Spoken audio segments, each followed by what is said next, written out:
So here's my reflection on day 4 at the beginning of day 5. I've had some time to go home and sleep and think about it in the shower. So day 4 was tough for the students and the teachers. And I'm really glad, because what happened is that they had been so excited and they were just working in high gear, and they were going from station to station with level 1 challenges, basically where they were just learning some equipment and dabbling and making a small thing. Level 2 challenges hit yesterday, which were the long term, which were challenges that were a lot more vague.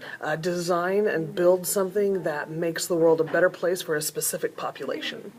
Those types of things. There were 8 possibilities, of course, with the 8th one being, what would you like to do, and get it approved, and let's go. How they hit the wall, and when I say they, I mean both students and teachers, is that the students didn't know what to do. Some students back down from high gear, went into first gear and said, step by step, what do I do? And some of them went back to our design process and went back to, okay, find the challenge, make the plan, do the, and they had no problem sketching out plans and saying, this is what I want to do. I don't care what they wanted to do. I just needed to see that they thought about it first. And there were some kids, a lot of kids, and that's okay because they're little, they're young, they've never thought this way before, who wanted to grab materials. Just grab materials and start building crap. And that's what it turned out to be. The teachers were getting frustrated. Oh, and by the way, there was also a third group of kids who just, well, I'm not sure. Not very good at finding a challenge, not very good at finding a problem. And so they just wandered. And teachers, I let this happen, right?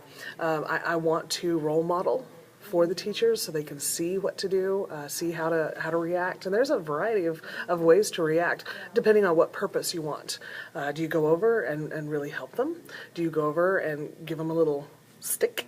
Do you go over or not go over at all and just watch them and let them earn the consequences at the presentation at the end? Just remind them with, time's ticking. And it depends on the kid, it depends on what you want the outcomes to be. Depends on what you want the lesson to be. Yeah. So the teachers were frustrated. The teachers, when they get frustrated, and this is totally normal, I do the same thing even today after, 8, 9 years of practice with this sort of thing. I revert back to getting frustrated and telling them what to do and pushing and pushing. When I get frustrated, it takes a while to remember, it's not the stick. That doesn't work. That just gets them to be mad and try to avoid us. It's not the carrot, because that's an extrinsic motivator. But for some kids who don't know intrinsic motivation, we got to get them moving forward with a carrot and slowly take the carrots away to where they can have some intrinsic. At the end of the day, after dinner, teams came back. Kids came back, started working and focusing. Mostly. They did a good job. Some were still messing a little bit, but the teachers and I sat at a table, and I told them, I said, I'm so glad this has happened, because I can come in rolled in like Santa Claus and Grandma all in 1 or 2 day workshop, and your kids are going to love it, and you're going to love it, and it's going to be a success, and I walk away, and then you hit the wall. And then you say, well, maybe I can't, or maybe, and you start doubting your own skills, when that wall always happens. We just got it happen to us in a very short amount of time, because we only have a 5-day time span.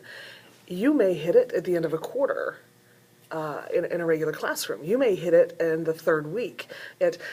We've accelerated that process here on purpose. So we had a great coaching moment with teachers at the end of the day. It's my job now to push them, ask them the hard questions.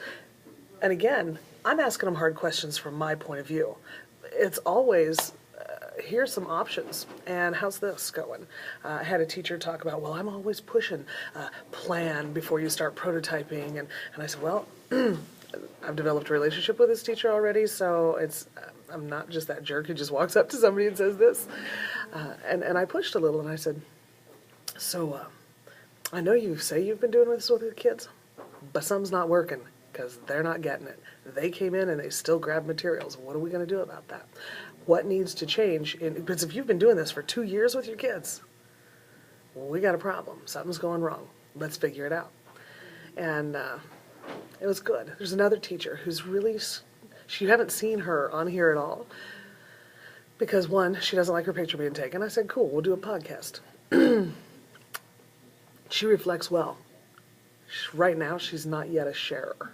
She will be. And I had to remind her that there's a lot of teachers who are really scared and nervous. She's been teaching longer than I have. She's been teaching for 30 some odd years.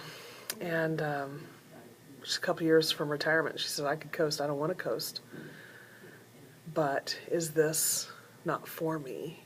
You know, it's really asking me to do things very differently than what I've ever done before. How can I not capture that and share that with people? Because that's so many teachers out there. I don't know. Today's the last day. All products need to be finished by noon, because then we're going to work on presenting, and then we're going to have our finish line photos, very important, where kids get to be proud of the individual things they've made and then the whole thing they've made, and parents can be proud, and I'm probably going to have some parents stop in here. I'm going to try to get them into the booth too, because the parents are sharing on social media, Facebook and Twitter, about even some of the super quietest, most stoic kids who are like, go home, mom and dad are reporting back and saying that kid won't go to bed. They just keep talking about things that are going on there. Man, that's a win. That's a win. I know this is a long video, but I don't get a chance to get in here very often, so thanks for sticking with me, and I can't wait to see how we roll to the end. Thanks, guys.